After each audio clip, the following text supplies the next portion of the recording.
어서 오십시오. 안녕하세요. 네, 앞에 제가 잠시 흥분을 했는데요. 왜냐하면 너무 무서운 발언이 나와서 그렇습니다.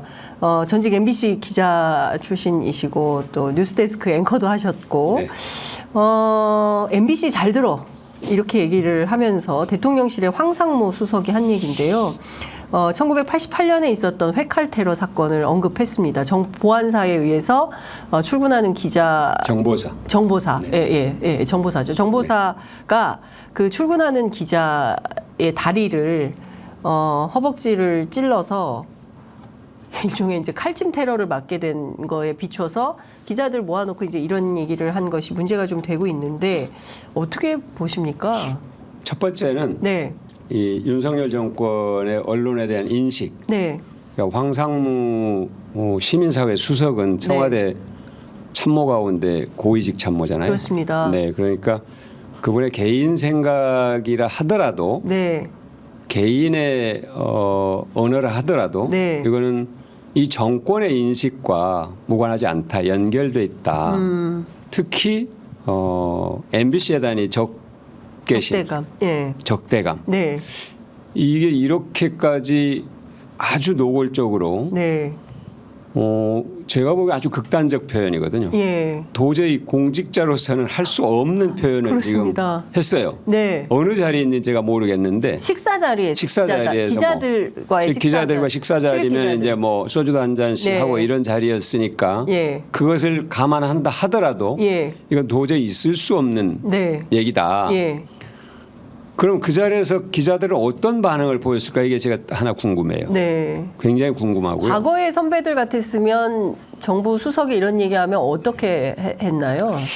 이런 얘기를 할 수가 없죠. 이런 얘기를 할 수가 없죠. 예. 이런 얘기를 언론과 아무리 가까운 사이라 하더라도 예.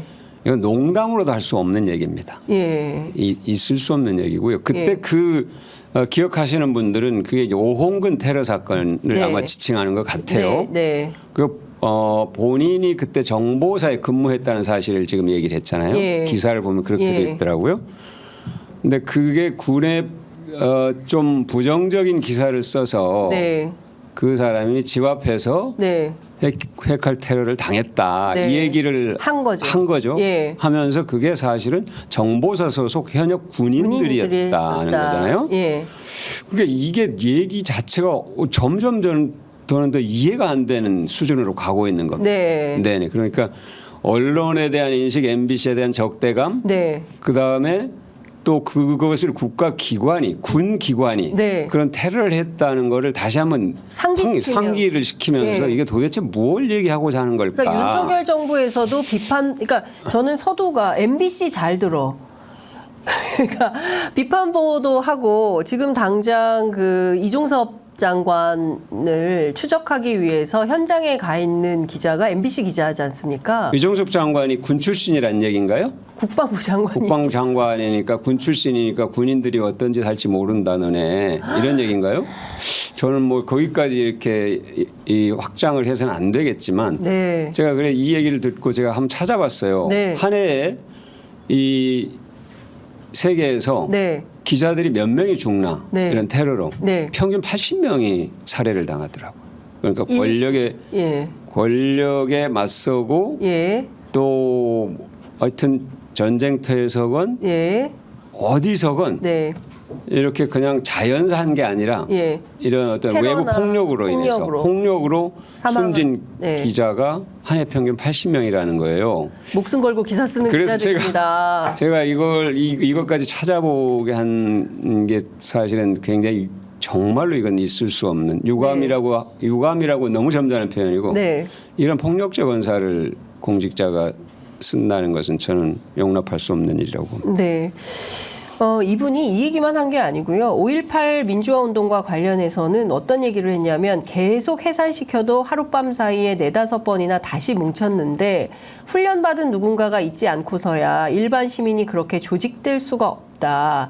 배후가 있다고 의심이 생길 순 있지. 일종의 북한 개입 가능성을 얘기를 하면서 증거가 없으면 주장하면 안 된다. 이렇게 얘기를 하긴 했다고 합니다. 북한 개입이라는 표현을 했나요? 아니요. 북한 개입 가능성을 언급을 저는 우리 국민들의 그 시민의식과 민주의식을 네. 아주 낮게 보는 것 같아요. 그다음에 우리 국민들이 그 교육 수준이 네. 학교 교육뿐만이 아니라 거의 대부분의 남성들이 군대를 다녀옵니다. 네. 군대를 다녀와서 이 군대 훈련 과정을 거치면서 조직화되고 하는 이런 이 것들이 체화돼 있기 때문에 네. 저는 이분이 군대를 다녔다고 하니까 네.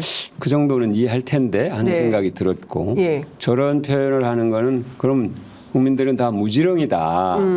어떤 상황이 와도 네. 누가 조직해서 이렇게 끌고 가지 않으면 아무도 움직이지 않는다. 이런 인식이 좀 깔려 있는 것 같아서 대단히 네. 적절하지 않다. 예. 네. 그러니까 최소한의 어떤 공동체 의식이 있다고 생각하지 않는 거죠. 네. 뭐 지금 상황이 거의 전쟁과 같은 상황이었지 않습니까? 5.18 때. 그렇죠. 예. 그러면 누구라도 나서서 그분들은 목숨을 걸고 목숨을 내걸고 민주주의를. 지금 그렇죠. 민주주의를 지키겠다. 내 그렇습니다. 고향을 지키겠다. 예. 내 가족을 지키겠다. 예. 정말로 절박한 네. 선택이었거든요. 그렇습니다. 그런데 그걸 단순히 밖에서 이렇게 보면서 누군가가 조직해서 하지 않으면 이건 불가능한 일인데 네. 이렇게 그냥 아주 쉽게 표현하는 것은 저는 이분들에 대한 또 한 번의 상처다. 네. 이렇게 생각합니다. 그러니까요. 저희가 참 이 문재인 정부라면 그리고 이런 분은 어떻게 했을까요? 뭐 문재인 정부 이런 분 있지도 않았겠지만 글쎄요. 그것까지 제가 말씀드리긴 좀 그렇습니다. 곤란하신가요? 네. 네. 하여튼 참 매우 심각한 발언을 했다라는 말씀을 좀 드리겠습니다. 인기가 많으시네요, 대표님. 윤순신님께서 박광원 의원님 감동입니다. 요조님께서 박광원 의원님 다시 봤습니다. 감사드립니다. 미시송님이 박광원 의원님 진심으로 왜 이렇게 감사 의사가 쏟아지는 겁니까? 그건 저한테 또 궁금한데 지금 왜 이런 감사가 쏟아지는 감사하다고 건지 하시는 분들께 여쭤보시는 게 낫나요? 좋은 답이 아닐까 싶습니다. 알겠습니다. 제가 하나하나 여쭤보도록 하겠습니다. 도대체 시민들이 갑자기 왜 박광원 대표님한테 이렇게 감사하다는 인사를 쏟아냈는지 제가 여쭤보도록 하겠습니다. 이번에 사실 그 낙천되셨지 않습니까? 네. 네. 경선 패배 인정하시고 상대 후보였던 김준혁 후보 캠프를 찾아가서 전폭 지지를 약속하셨어요. 네. 네.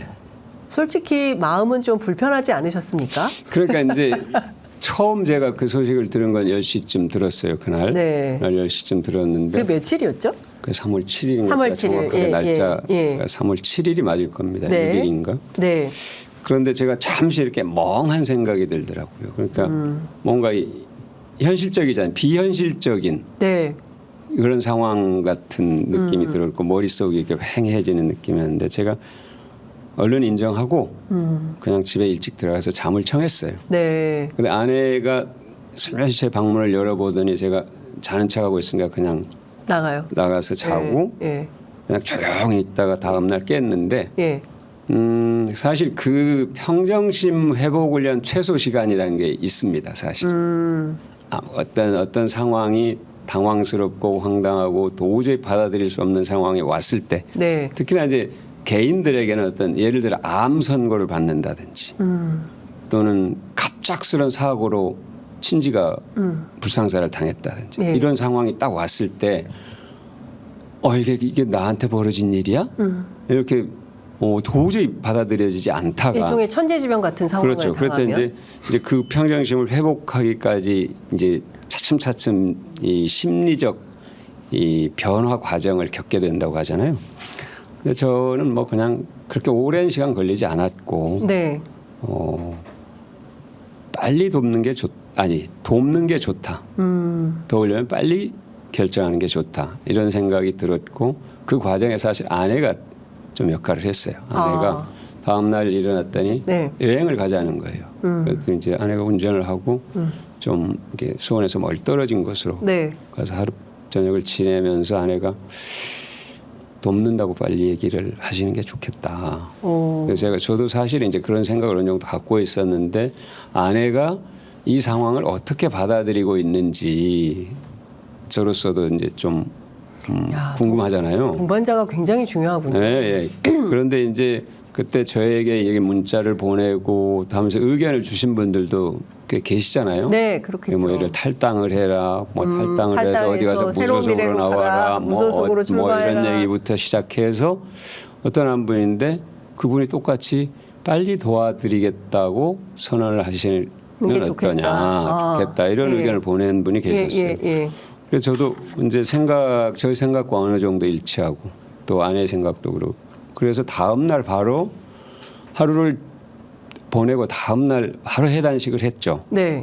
해단식을 하는 자리에서 제가 세 가지를 얘기를 했어요.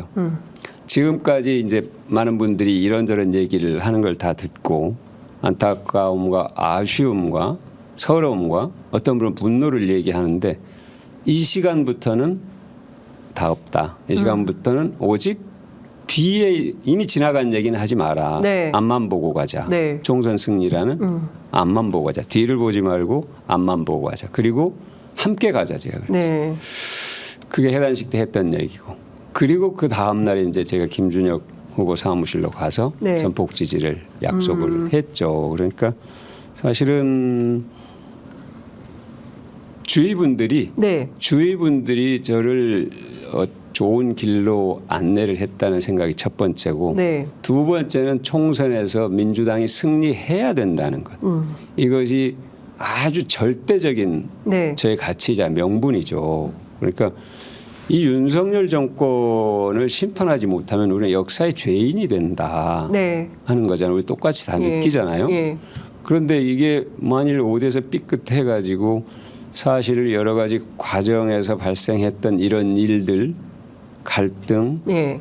또는 뭐 대립 이런 것들이 윤석열 정권 심판이라는 이 큰 뜻을 혹시라도 약화시키게 되면 그건 우리가 죄를 짓는 거다는 생각이 이제 너무나도 확고했기 때문에 네. 빨리 결정한 거죠. 예. 지금 말씀을 듣고 보니까 왜 시민분들이 이렇게 감사하다고 감사 행렬을 보내셨는지 좀 이해가 되는데요. 보도에 따르면 딱 3표 차이로 졌다. 아이고 뭐 그건 그럼 이미 비밀- 지나간 일이니까 그건 중요한 일이 아닐 거고요. 네. 사실 이제 투표에서 이겼으니까 네. 페널티가 없었더라면은 이제 본선 후보가 되는 것 아니냐 이런 네. 생각을 하시는 분들이 계시는 아니 건 사실이에요. 남들은 제가 이것 그건 좀 사실이에요. 여쭤볼게요. 네. 남들은 내가 하위 10%래 이게 맞아? 라고 박용진 의원 같은 분들은 막 커밍아웃을 스스로 하셨어요. 용납할 수 없어. 내가 왜 하위 10%야? 국민 여러분들은 어떻게 생각하세요? 이렇게 물었는데 박광원 대표님은 끝까지 말씀을 안 하셨어요. 저도 사실은 한때 네. 그런 생각을 잠시 했어요. 이거를 공개를 하고 뭔가 호소를 해야 되나 하는 생각을 했는데 네. 제가 그 생각을 접은 것 또한 네. 그것이 내가 살아온 삶의 방식과 좀 다르다는 것. 그러니까 뭔가 나의 잘못, 나의 부족함 탓이지. 네. 어쨌든 몇 표, 한 표가 됐든 1000표가 됐든 그건 내가 채우지 못한 것이지.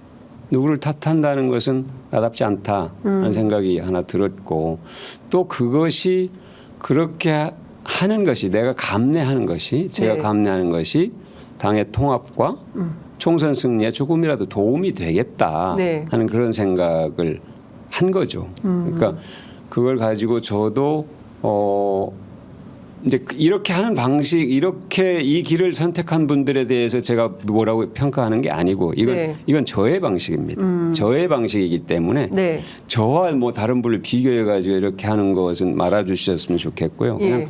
저는 그냥 제 스스로가 제가 부족했다 이렇게 받아들이는 게 가장 마음을 빨리 정리하는 방법이 될 것 같았어요. 혹시 종교 있으십니까? 그 종교는 뭐 저는 뭐 종교의 가치는 다 똑같다고 봐요. 종교의 아니, 가치는 사랑하라는 건데요. 사실 제가 그동안 못 봤던 정치인의 그동안 제가 박 대표님 왜 이런 모습을 잘 몰랐을까요? 종교는 잘 드러나지 않으셔가지고. 네, 예. 종교의 가치는 다 저는 그렇게 생각해요. 궁극적으로 사랑하라는 거다 네. 생각하는데 저를 사랑하는 것도 매우 중요하겠죠. 저의 부족한 부분도 사랑하고 부족한 부분을 개선하려는 노력도 사랑하고 그만큼 상대가 저를 평가한 것에 대한 그 기준도 네. 뭔가 있겠죠. 예, 뭔가 이유가 있을 거예요. 네. 알겠습니다. 제가 이거는 조금 지나간 일이지만 좀 여쭤보고 넘어가야 될 것 같아서 여쭤볼게요. 지난해 9월 네. 이재명 대표에 대한 이제 체포 영장을 둘러싸고 국회로 넘어온 안이 있습니다. 체포동의안 네. 이 표결 관련해서 그때 당시에 가결이 나왔죠. 저로서는 있을 수 없는 일이 벌어진 거고요. 상상할 수 없는 일이 벌어졌는데. 그 직전에 이재명 대표 병무단을 갔었어요. 네네. 네. 그리고 나서 가결표가 생각보다 많이 나왔다. 이것이 과정에서 박광원 대표의 뭔가 역할이 있었던 것이 아니냐라는 민주당 지지자들 사이에서 어떤 의심.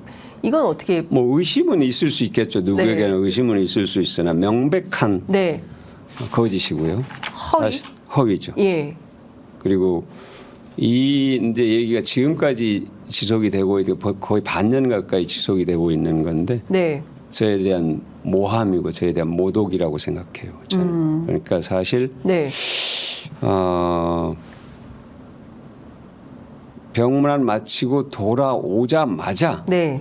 어디 그런 뭐 우리가 그 뭐라고 그러죠? 그 유언비어죠. 네. 지라시라고 일본 말이라 잘 안 쓰는 표현인데 예, 예. 달리 표현할 길이 없어서 예. 그게 돌아왔는데 그때 원내 차원에서 대응을 해야 된다. 이거 바로 고발하고 조치해야 된다고 했는데 예. 이 상황이 상상할 수 없는 이제 가결이라는 상황이 벌어졌잖아요. 예. 그래서 제가 그 상황에서 그냥 이제 총체적으로 책임을 지고 이제 원내대표를 그만두게 되잖아요. 네. 근데 경론이 있었습니다. 네. 의원총회에서 예. 왜 원내대표가 그만둬야 되냐 예. 하는 의견부터 예. 시작해서 누군가 책임을 져야 되지 않나. 네. 누군가는 책임을 져야 되지 않나. 뭐 이 이런 가결 사태에 대해서. 그렇죠. 예. 경론이 이제 벌어지는데 네. 제가 쭉 들었어요. 네. 들었더니 제가 더 그때도 마찬가지예요. 이 시간을 제가 더 끌고 가면 당이 전면적 대립 국면으로 들어가겠구나 하는 걱정이 생기더라고요. 네, 그래서 제가 그만두겠다 네. 하고 선언을 한 거죠. 예. 그랬는데 그 뒤에 이런저런 이제 얘기들이 돌다가 우리 당의 한 의원이 네. 자기 지역위원회에서 한 그 유튜브에다 이 얘기를 올린 거예요. 박광원이 네. 뭐 대표 사퇴를 요구했고 뭐 어쩌고 예, 저쩌고 예, 예. 이런 그러니까 터무니없는 얘기를 네. 올린 거죠. 그러니까 예컨대 그 병문안을 가서 네. 이재명 대표 사퇴를 요구했는데 이재명 대표가 사퇴하지 않겠다고 해서 실제로 가결 사태가 빚어졌다라는 내용의 그럴듯한 시나리오죠. 예, 시나리오가 근데 돌았습니다. 저는 그게 이제 제가 전혀 사실이 아니라는. 전혀 사실이 아니고 예. 그때 제가 가서 이재명 대표님과 나눈 얘기는 네. 뭐였습니까? 지지자들과 당원들과 국민들이 건강을 걱정하니까 이제 단식을 해제하시라, 푸시라. 네. 저는 그날 부결될 거라고 믿고 갔어요. 부결될 거. 부결될 것으로 믿고 예. 갔어요. 이제 푸시라. 예. 새로운 싸움을 위해서 푸시라. 예. 그리고 두 번째는 윤석열 정권의 이 한 개인에 대한 이 무자비한 예. 이 탄압, 네. 무도함 네. 이런 걸 얘기하게 돼 자연히 이제 단식을 푸시라 그러니까 제가 달리 방법이 없습니다. 이 정권이 이렇게도 무도해서 제가 다른 방법이 없습니다. 네. 그래서 어쩔 수 없이 제가 계속 하는 겁니다. 예. 그 얘기를 하니까 제가 그래도 푸셔야죠라고 얘기를 하고 그러면서 강서구청장 보궐선거가 그래서 매우 중요합니다. 네. 이구동성으로 그래서 예. 거의 동시에 예. 그래서 강서구청장 선거를 반드시 이겨야 된다 네. 하는 그 얘기를 예. 했죠. 예. 그러고 났더니 이제 이재명 대표께서 몇 마디 준비한 메시지. 얘기를 하셨어요. 예. 통합적 당 운영에 대한 확고한 의지, 네. 그러니까 원내대표의 역할, 예. 그다음에 뭐 여러 가지 몇 가지 예. 얘기를 하셨죠. 예. 제가 그 얘기는 이제 의총에서 그대로 제가 전달을 했고요. 네. 그럼 뭐 그 사이 아무것도 끼어들 게 없어요. 그리고 그거는 이미 김영진 예. 당대표 정무조정실장이 다 알고 있는 내용이다. 예. 사실 그 자리에 배석을 했었습니다. 배석은 아닌데 예. 그때 김영진 정무조정실장이 당대표와 수시로 소통을 그렇죠. 하고 있었던 예. 것으로 알고 있고 예. 예, 그렇기 때문에 그때 나눴던 얘기는 제가 보기에는 김영진 정무조정실장과 당 대표님이 서로 충분한 소통을 통해서 네. 얘기를 다 했다 하는 예. 거를 이제 사실 나중에 알게 됐는데 예. 그래서 이제 의원총회가 열리기 전에 예. 그 김모 의원이 이제 밝혀도 되겠죠. 예, 밝혀도 되죠. 김정호 의원이 예. 저를 찾아와서 사과를 했어요. 저는 잘 모르고 얘기를 했다. 자기는 그냥 아니, 잘 모르면 얘기하면 안 되는 거 아닙니까? 그리고 자기 생각에 그럴 것 같아서 했다고 얘기를 해서 제가 본인의 추정이라는 거예요. 그러니까 제가 하도 좀 난감했어요. 납득하기 어렵습니다. 예. 정치인이 그럴 수 있어요. 그러면서 그 사과를 하고 내렸어요, 그걸. 그 영상을 영상을 내리고 예. 또 그 방의 보좌진들도 우리 방 보좌진들한테 전화를 해서 미안하다고 사과를 하고. 예. 그리고 이제 의원총회에서 이제 의원총회 열렸는데 예. 김영진 정무조정실장이 사실이 아니다 이건. 그 우리 당 일부 의원이 얘기한 건 전혀 사실이 아니다. 네, 의총에서. 예. 그 윤영덕 원내 대변인이 네. 공식적으로 기자들에게 브리핑을 합니다. 박광원 원내대표가 단식 중인 이재명 당대표를 만나서 뭐 당대표를 사퇴하라고 요구했다든지 네. 뭐 했다 뭐 공천 관련 얘기를 했다. 이건 전혀 사실이 아니다. 예. 하고 공식적으로 발표를 하죠. 예. 뭐 그 기사를 찾아보면 다 아실 수 예. 있는 얘기고요. 그리고 그때 뭐 최고위원들이나 우리 당 의원들이 제가 의총에서 했던 얘기를 다 기억하고 있어요. 제가 그때 그랬죠. 이게 가결되면은 당이 걷잡을 수 없는 우리가 분열 상황으로 갈 수 있다. 네. 물론 부결시키면은 방탄정당이라는 그 또 이 프레임에 갇히게 되는데 네. 그럼에도 불구하고 부결시키는 게 네. 옳다 하고 이제 제가 의총에서도 몇 차례 얘기를 했고 많은 의원들을 만나서 설득하고 해서 저는 어느 정도 저의 말에 신뢰도를 믿었기 때문에 네. 부결될 거라고 생각했다니까요. 정말로. 예. 그런데 가결이 되고 나니까 정말로 그때는 제가 이번에 뭐 저 경선에서 진 것에 한 100배 그런 충격이었어요. 예. 그러니까 그때 많은 분들이 어쨌든 그 원내대표의 판단과 다르게 실제로는 뭐 가결표를 두 표 정도가 네. 가결표가 됐던 거죠. 네. 근데 사실은 차츰 표가 좀 줄어가고 있었다 하는 그런 얘기는 들었어요. 그러다가 한 이틀 전에 조금 또 기류가 바뀌었다는 얘기도 들었지만 그래도 제가 부결에 대한 믿음이 있었는데 제 판단에 착오였겠죠. 네. 그러니까 제 입장에서는 너무너무 난감하고 예. 그 이후에 이재명 대표가 이 상황에 대해서 좀 뭐 어떤 제가 그만둔 다음에 네. 안타까움을 표현을 뭐라고 하셨죠. 하시던가요?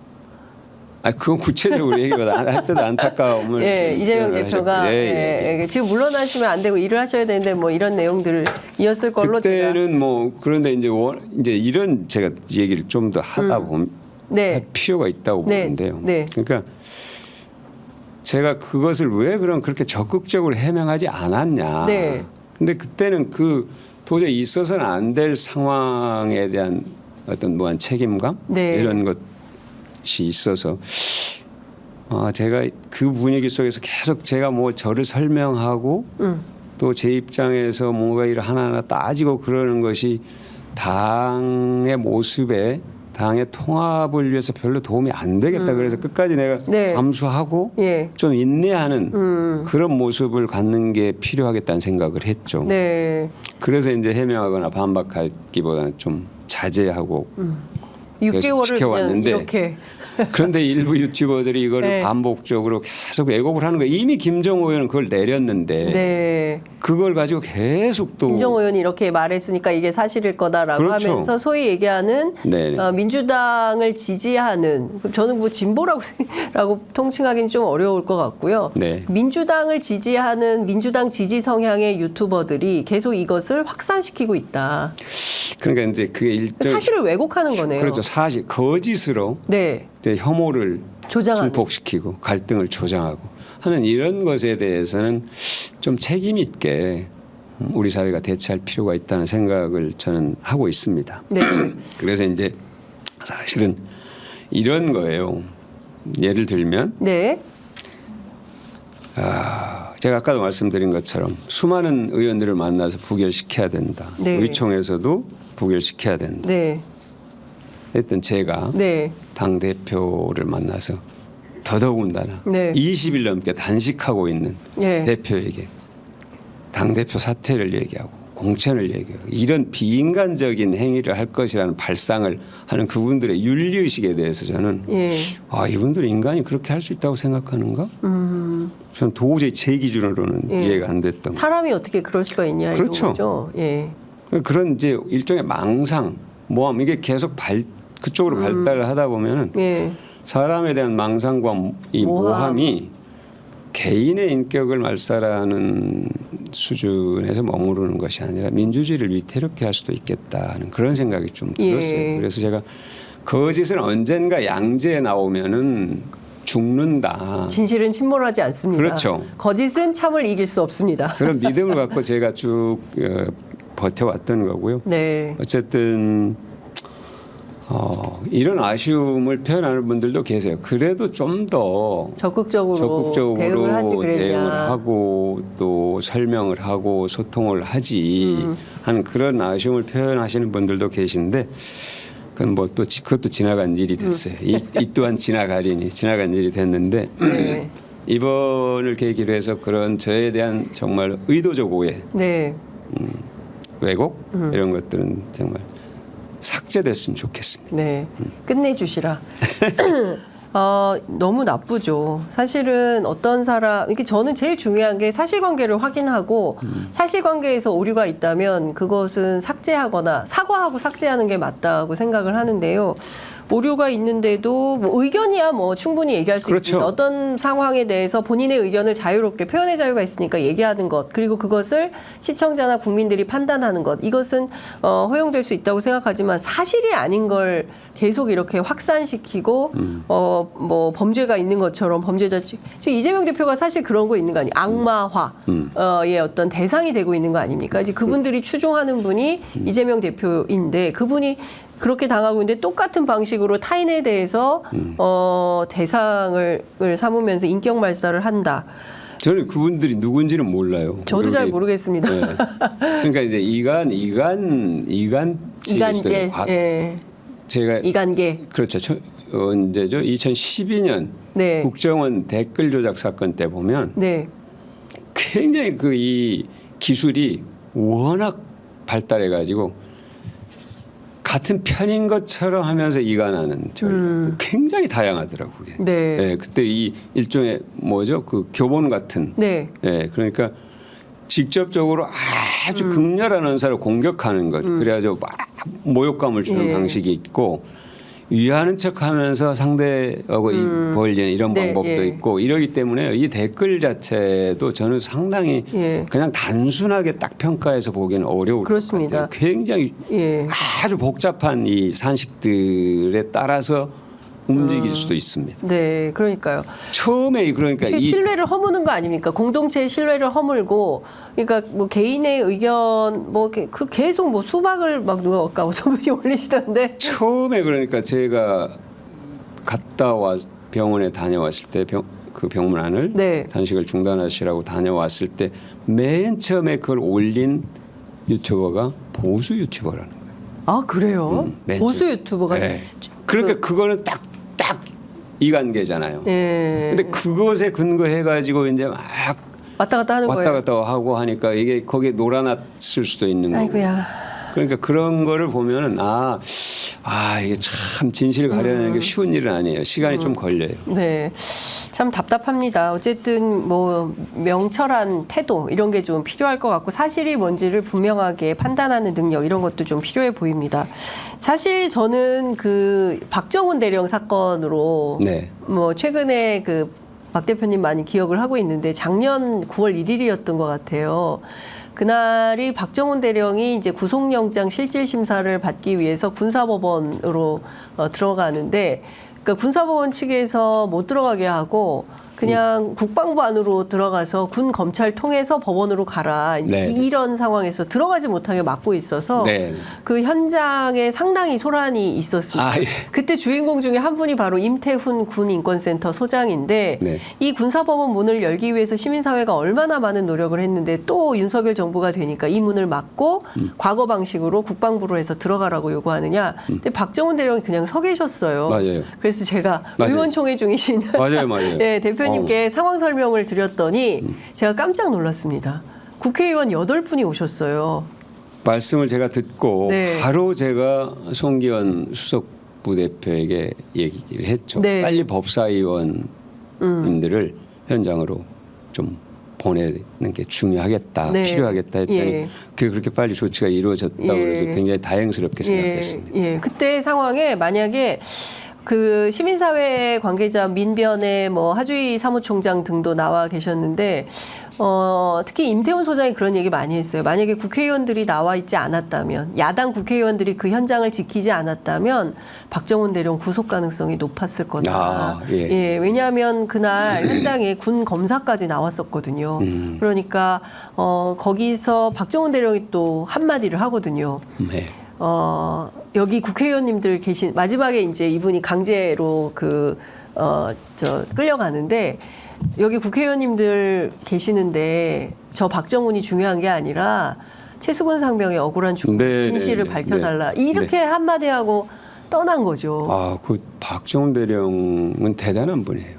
전 너무 존경스럽고 우리 사회가 끝까지 지켜야 할 분이라고 이제 생각을 했고 그때 우리 의원총회에서도 사실 그 얘기가 굉장히 주된 얘기였습니다. 네. 박정훈 대령을 지켜야 네.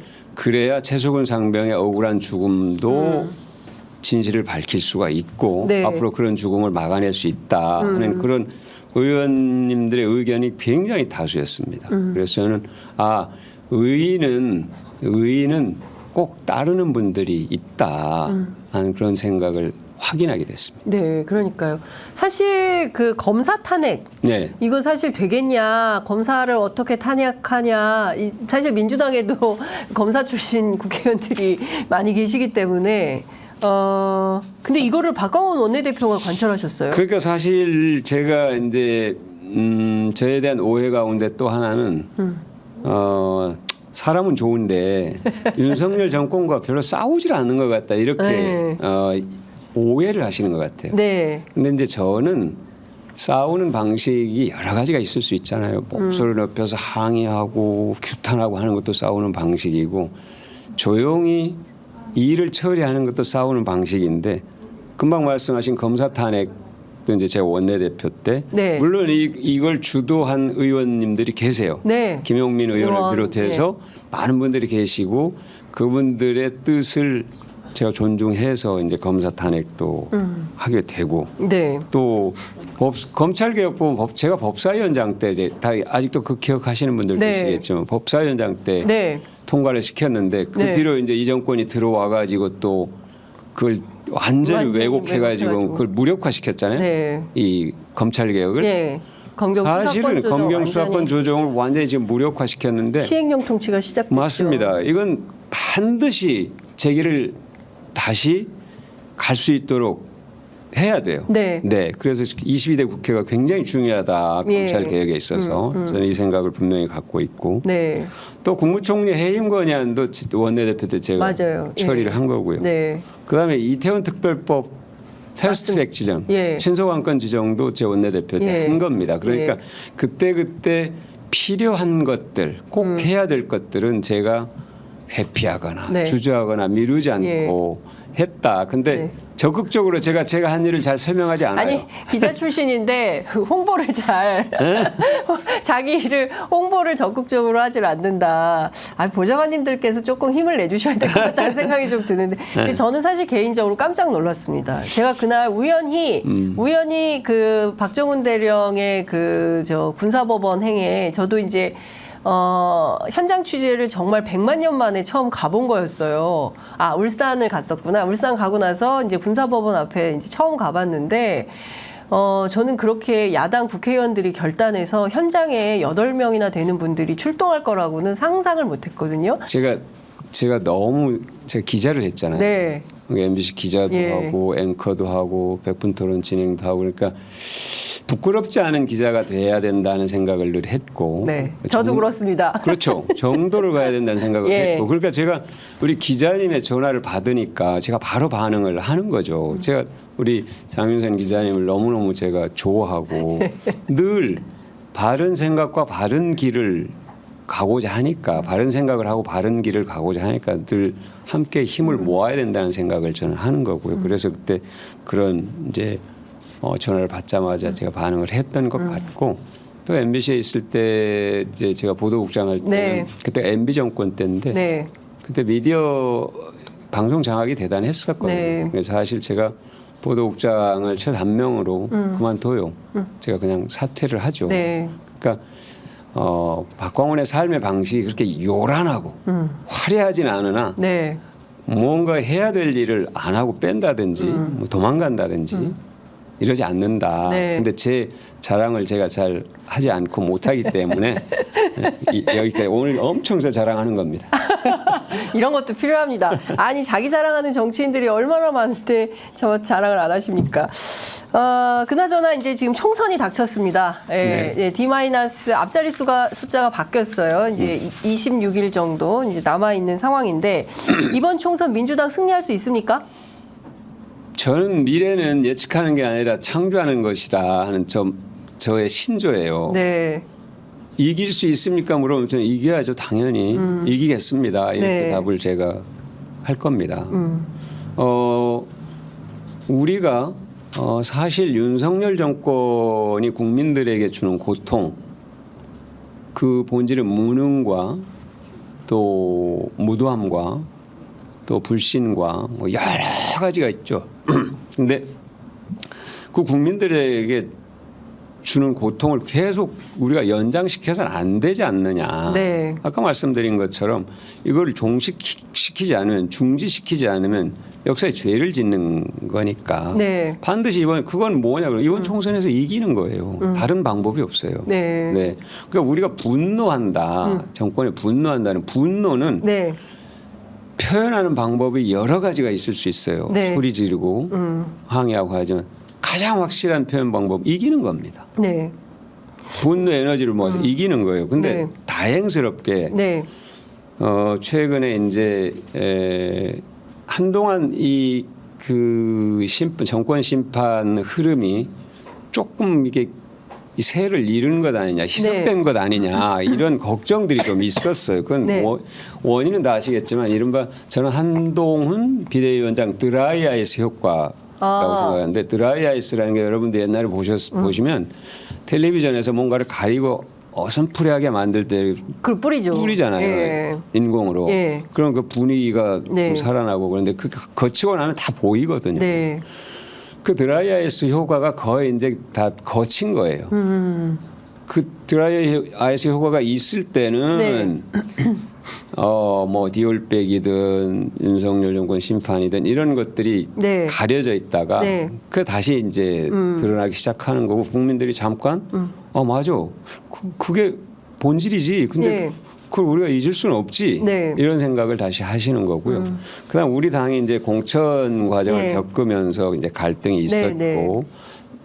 또 대립도 탈당하시는 분들도 탈당도 계시고. 있었고 큰 이제 뭐 상처를 받은 분도 계시고 그러는 과정에서 사실은 우리 당에 대한 어떤 국민들의 인식 이런 것들이 있었을 겁니다. 그런데 그게 이제 어느 정도 시간이 지나면서 다시 그분들도 그렇다고 윤석열 정권을 가만둬? 그건 안 되지. 네. 이렇게 이제 생각들을 하시면서 기류가 다시 좀 바뀌고 있다 하는 건 틀림없는 것 같습니다. 예. 그런데 우리가 여기서 이긴다.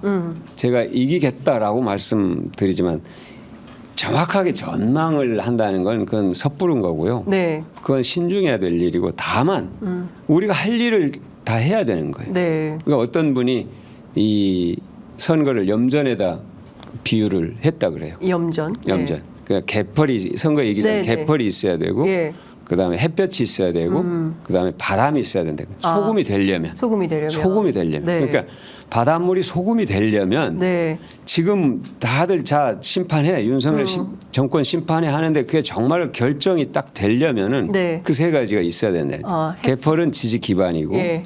그다음에 햇볕은 비전, 정책, 예. 공약. 예. 그 윤석열 정권 그렇죠. 심판해서 그다음에 어떻게 할 건데 뭐 할 그렇죠. 건데 예. 우리 국민의 삶을 어떻게 바꿔줄 건데 그렇죠. 이것에 대한 답을 내놔야 예. 되고요. 예. 세 번째는 이제 바람은 프레임이죠. 네. 윤석열 정권 심판 프레임이 더 강화 이 네. 앞에 게 네. 지지 기반이 더 확충되고 그다음에 또 미래 비전이 네. 확실하게 주어지면 그 프레임은 더 심판 프레임은 더 확실히 더 강해진다. 이거. 네. 그렇게 되면 자연스럽게 좋은 질의 양질의 소금이 많이 생산된다는 거 양질의 이제 국회의원들이 많이 네. 탄생을 하겠죠. 누가 예. 그런 얘기를 해서 되게 설득력 있게 제가 네. 받아들였고요. 예. 지금 이제 조국 혁신당이 그런 분석들을 하시더라고요.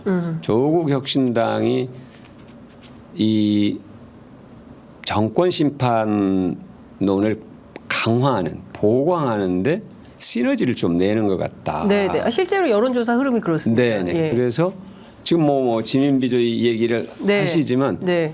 지금 그것이 긍정적 효과를 내는 건 틀림없는 것 같다. 저는 뭐 검찰 개혁, 네. 윤석열 정권 심판을 위해서 조국 혁신당은 우리의 연대 대상이라고 생각합니다. 그런데 당을 합치는 문제는 어떻게 생각하세요? 그거는 뭐 지금 거기까지 얘기하는 건 좀 그런 것 같고요. 네. 그래도 어쨌든 민주당 비례대표가 많이 당선됐으면 좋겠다는 생각을 또 갖고 있고. 그러니까 그걸 잘 조화를 시키는 게 네. 필요하겠죠. 예, 어쨌든 범 야권의 최종 단계에서는 이 대통령의 무도한 거부권을 거부할 수 있는 정국을 만들어야 된다. 이번 국회가. 네. 그렇지 않고서는 또 이제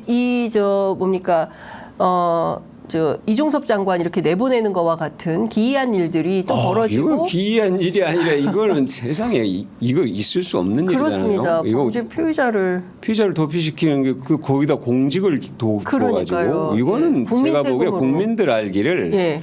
정말로 우습게 하는 겁니다. 예.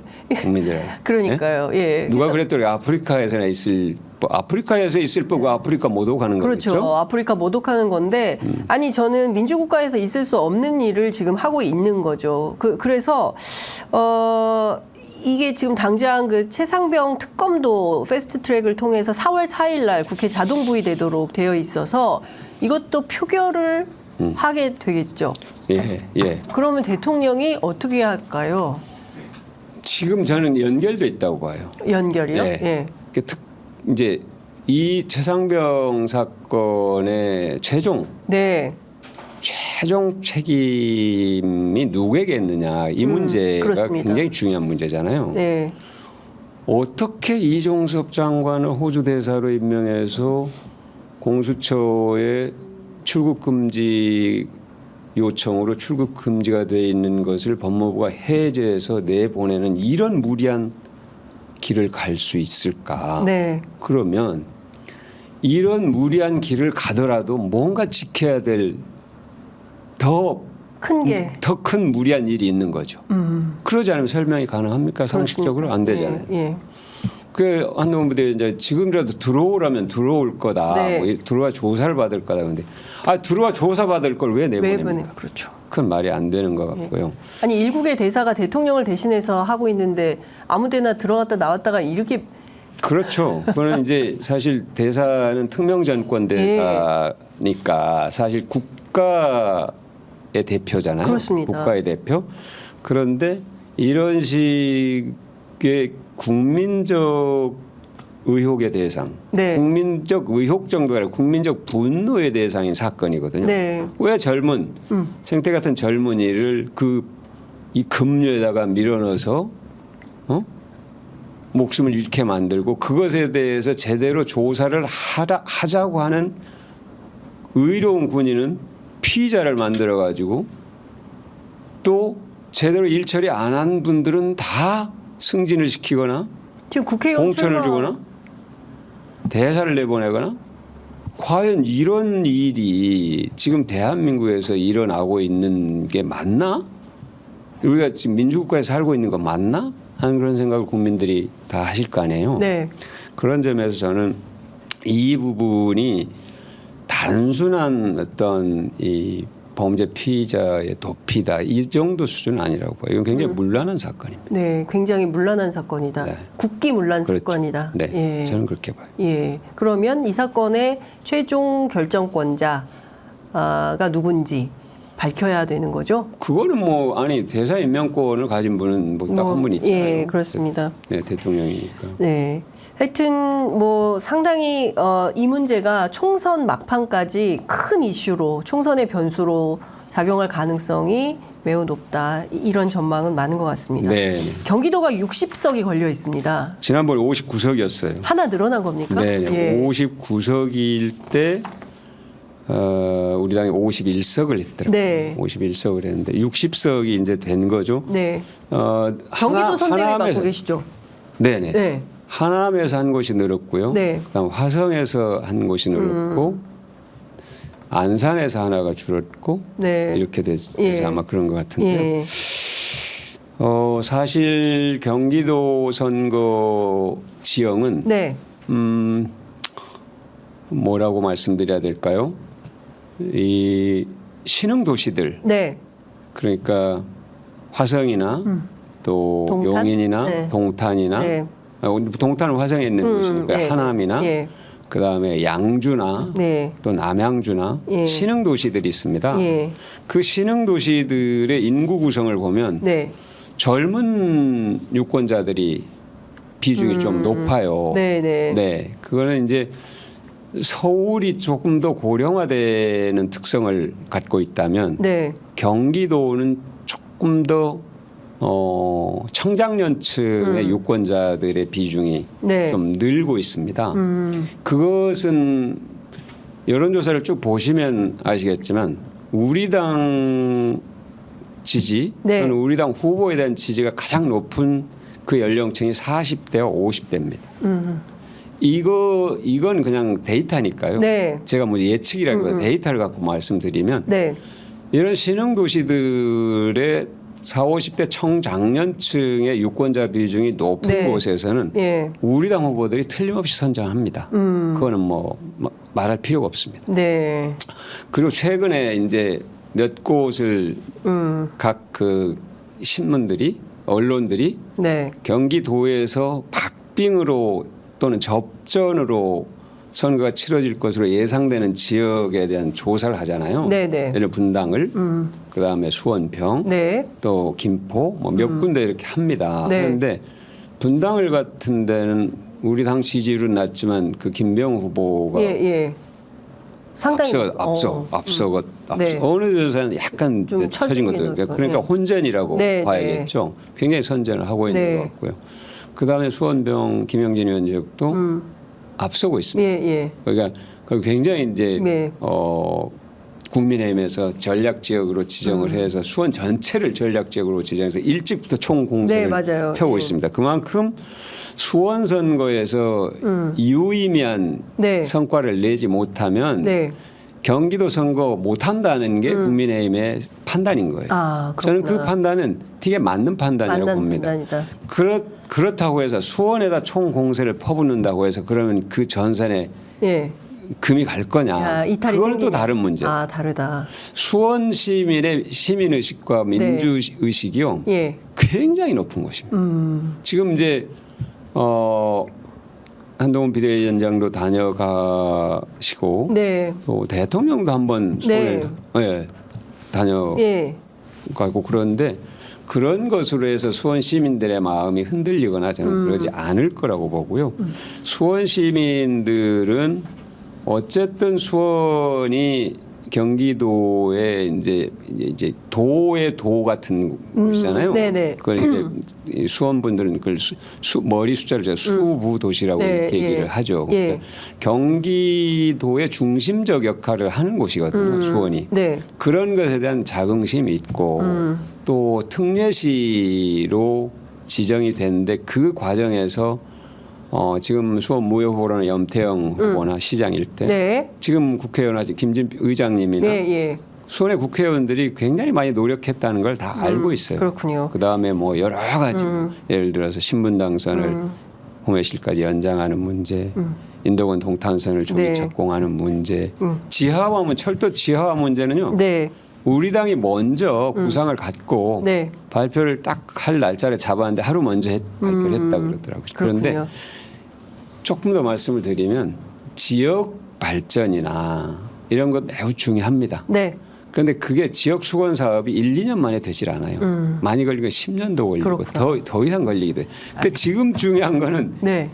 이 경제를 이렇게 엉망으로 하고 물가, 금리 네. 이거 예. 제대로 못 하고 있잖아요. 그렇죠. 이 정권이. 제가 이것 좀 여쭤볼게요. 네. 한동훈 비대위원장이 오늘 전남 순천의 전통시장인 아랫장 번영회에서 열린 시민간담회에서 최근에 하도 이제 사과값 때문에 이제 물가 문제가 심각하지 않습니까? 네. 최근 높은 농축산물 가격에 대응해 긴급 가격 안정 자금 1,500억 원을 다음 주부터 바로 추가 투입하기로 정부와 협의했다 밝혔습니다. 선거운동 하는 건가요? 아니 뭐 그걸 정부 여당이 네. 그런 수단을 갖고 있는데 그러면 국민들은 뭐라 그러면 진작 좀 하지. 그러니까요. 진작 좀 하지 이렇게 얘기를 하거든요. 예, 명절 때 좀 하지. 예, 진작 그러니까 예. 저는 뭐 그 얘기 뭐 하는 것에 대해서 토를 달고 싶지는 않습니다. 네. 근데 정말 국민의 삶에 대한 걱정이 크다면 네. 일찍부터 그 말도 안 되는 이념 전쟁 하지 말고 네. 국민들의 삶의 문제, 물가 문제. 이 민생보다 이념이 중요하다고 그러지 않습니까? 그러니까 대통령이. 예. 그렇게 해온 이 정부가. 경제 무능한 정권을 계속 네. 연장을 시킬 거냐, 예. 계속 그들에게 힘을 줄 거냐 네. 이 선택이잖아요. 지금 예. 국민들은 그렇게 하지 않겠다. 그 우리 민주당이 좀 더 네. 확실하게 국민들께 믿음을 주고 비전을 드리면 네. 저는 뭐 총선에서 분명히 좋은 성과를 낼 거라고 네. 믿습니다. 이 대통령이 민생토론회라는 이름으로 전국을 돌아다니면서 뭐 가는 데마다 막 수조원, 뭐 철도, 공항 막 이런 얘기를 하고 있습니다. 뭐 다 합치면 900조가 넘는 예산이 필요한데 도대체 그 돈이 다 어디서 나오냐. 특히 이제 윤석열 정부는 건전재정을 주장하면서 끊임없이 부자 감세를 하고 있는 정부 아니겠습니까? 앞뒤가 안 맞는 거죠. 그러니까요. 앞뒤가 예. 안 맞고 그리고 선거를 앞두고 선거 이제 한 달도 네. 안 남았는데 선거를 앞두고 대통령이 전국을 다니면서 이게 이 일종의 약속 네. 공약을 하는 건데 이런 거는 과거에 볼 수 없었던 겁니다. 네. 전 정권 문재인 정권 때도 선거 앞두고 지방 간 적은 있는데 그때는 코로나 극복에 관한 얘기를 네. 주로 했더라고요. 예. 보니까 저도 예. 찾아보니까. 예. 근데 이렇게까지 말씀하신 것처럼 900조 저는 900조란 거는 확인은 못 했는데 예. 900조 보도에 따르면 900조면 우리 1년 예산의 1.5배입니다. 그렇습니다. 1.5배를 예. 몇 년 동안 예. 몇 년에 걸쳐서 투자를 예. 하겠다는 건지 그 돈을 어떻게 마련하겠다는 예. 건지 지금 세수가 작년에 50조, 60조가 네. 줄었잖아요. 네. 그 세수를 어떻게 늘리겠다는 건지 그렇죠.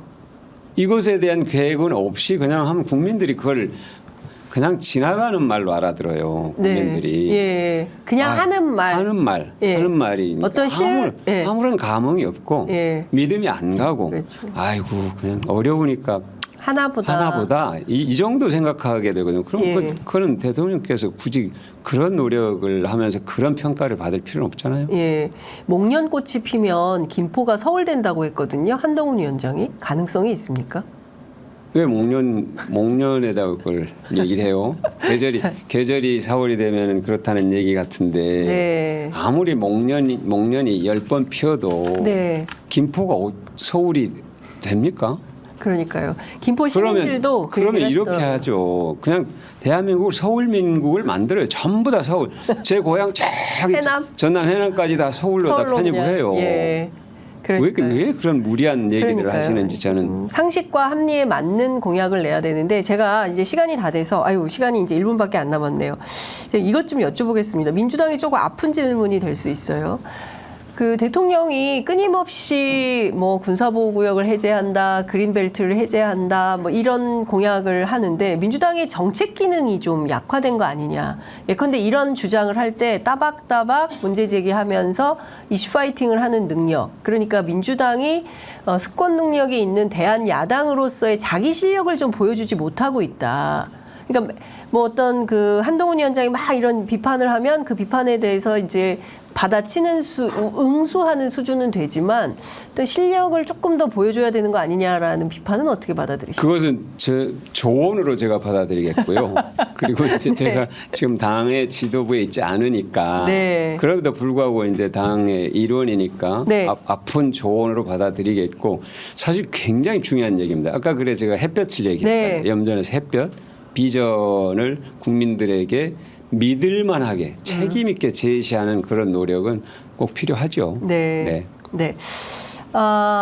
이제 시간이 다 돼서 정리를 해야 될 것 같습니다. 이번 총선의 중요성은 뭐 의원님께서 대표님께서 워낙 강조를 해주셨는데 최근에 이제 막말 논란이 있었기 때문에 후보자 지지자들에게 꼭 당부하시고 싶으신 말씀도 있으실 것 같아요. 후보자는 저는 한 표로 선거는 결정된다 하는 그런 네. 절박함을 유권자들에게 절박함으로 다가가는 게 꼭 네. 필요하고 그리고 믿음을 주는 게 중요하고 유권자분들에게는 정말 저는 대한민국이 우리 자랑스러운 국민들이 정말로 긍지를 갖고 살 수 있는 나라로 다시 되돌렸으면 좋겠어요. 네. 지금 국민들께서 다들 이거 부끄러움은 왜 국민의 몫인가? 대한민국 맞아 이거 네. 이런 상황을 지속시키지 않으려는 정말 그 대단한 어떤 선택을 해주시면 고맙겠습니다. 네. 수연님께서 우리 안의 다름을 비난하지 말고 곁에 돌아옴을 반기고 포용해 주세요. 민주당의 정신으로. 이게 민주당의 정신인가요? 제가 좀 여쭤보겠습니다. 그리고 조용기 님이 영통 시민으로서 부탁합니다. 국민의 힘이 이겨서는 안 됩니다. 이런 말씀도 주시고 계십니다. 굉장히 많은 분들께서 함께 하셨는데요. 어떠셨어요, 오늘? 아주 좋았습니다. 다행입니다. 네. 네, 제가 저희가 별로 말을 많이 하지 않는 편인데 오늘은 말을 그러니까요. 많이 하게 되네요. 예. 너무 분위기가 좋아서 그런 것 같아요. 저희 제목이 불편한 인터뷰입니다. 불편하진 예, 않았습니다. 예. 네, 종종 모시고 솔직하고 구체적인 정책에 대한 어떤 그 해답이 있는 솔루션이 있는 이런 인터뷰 종종 모시도록 하겠습니다. 네. 오늘 말씀 잘 들었습니다. 고맙습니다. 고맙습니다.